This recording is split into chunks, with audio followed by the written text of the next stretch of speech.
Hey again everyone, and welcome back to the channel for another new figure showcase special. And this is going to be the concluding video, giving you kind of my wrap-up thoughts on the Aug Toys Dune figures that were recently released, after some significant delays. So, they released Duke Leto Atreides and Gurney, the House Atreides War Master.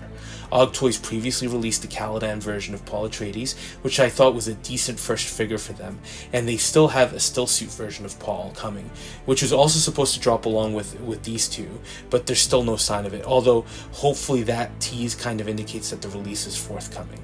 And during the announcement of the Duke Leto figure, Aug Toys had also put in an image teasing a Jason Momoa Duncan Idaho figure, but honestly who knows if that's still coming, or if this is it for Aug Toys, for all we know. They've been pretty radio silent for some time, so much so that I was starting to question whether or not we would even see these figures released. So I'm definitely happy that they did move forward with them. So I am a huge fan of the movies. I know a lot of people thought Dune Part 1 was a little slow, but for me as a big fan of the book as well, it was a great start to the Dune saga. And I have watched the other versions. The David Lynch one was interesting, and the Sci-Fi Channel miniseries was actually pretty decent for its time.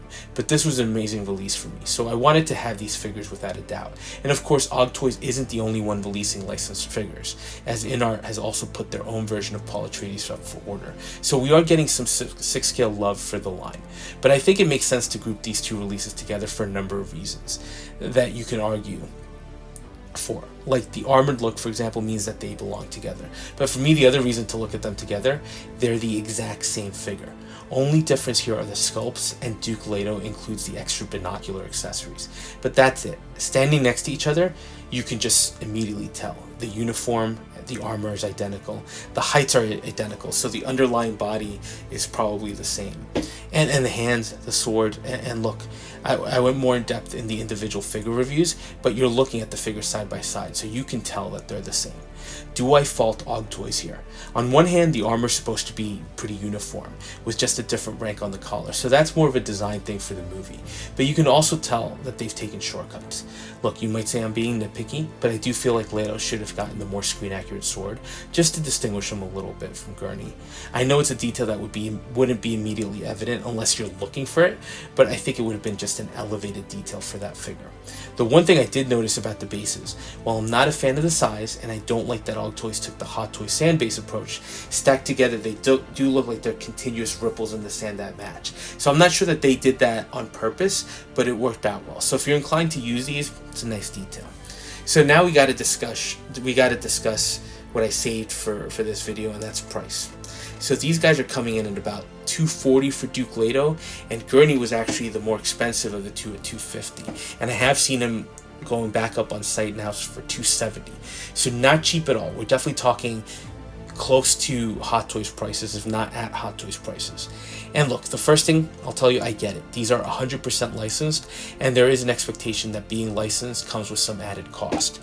But again, they're coming in not even at mid-tier. They're coming in at Hot Toys pricing and well over third party, or even, for example, a 3.0 cost. So for that price, I do start expecting a little bit more. I think Aug Toys did a decent job with both, but I think at the price point you could have tried a little harder, especially with the sculpts, and in particular the eyes. While not horrible, I do think they could have done a better job with the eyes, and it would have added to the likeness, because the likeness is there. You can tell that the sculpt for both Oscar Isaac and Josh Brolin is actually really decent, so it comes down to the paint apps, and I think even the rest of the faces are good. It's just the eyes. So do I give Aug Toys a pass because they're new? At the price point, it's not the most expensive set of figures on the market, but not cheap either. And on top of things, the reuse of parts doesn't mean that it's a completely different figure, right? Again, it makes me think that they could have at least dialed down the price a little bit, since they're reusing so much. Cost is tricky, right? I do think for what you're getting, they should have been a little bit cheaper, because even accessory wise, they're pretty light, but ultimately value is going to be up to each of us as we collect. So for me, while I do think they're a little expensive for what they are, I think they're very solid overall representations of both Duke Leto and Gurney from that first Dune movie. Yes, posability, especially with the legs, is a bit hindered, but these don't need to be superposable figures to still make a visual impact. And even in museum poses, they look good. I do hope that for subsequent releases, Aug Toys does consider maybe making the hands out of a slightly more flexible plastic to avoid some of the issues here. Look, I don't think any of the items I flagged are enough to say these are bad figures. They're mainly some key design decisions that if Aug Toys had done something slightly different, I think they would have knocked these completely out of the park. So for a second figure release, I'm not upset at all. I think they're overall good figures, and I'm still excited for the Paul Atreides yet to come, although it will be interesting to see how that one compares to the in-art version, which I also have an order. At least I ordered the sculpted version. So while a little bit more expensive, not as pricey as some of the other in-art figures that are coming out. So it'll just be interesting to see how these two compare. And then the question is this it for Aug Toys and their Dune line? Again, no sign of Duncan Idaho, other than that tease. I'd love to have a Raban, the Dave Bautista character. Hell, I'd probably even get Baron Harkonnen. And then what about the Fremen? And of course, you also have Dune Part 2 with the standout characters to me being Stilgar and Fade. So I'm curious if anybody's even going to tackle that, because even InArt is kind of hesitant to go on there. So I just don't know what the future holds for this line. Regardless, we've gotten 3 releases and still have 2 to go, so there's a little Dune 6 scale love left out there. So let me know your thoughts on these releases, and as always, thanks for watching.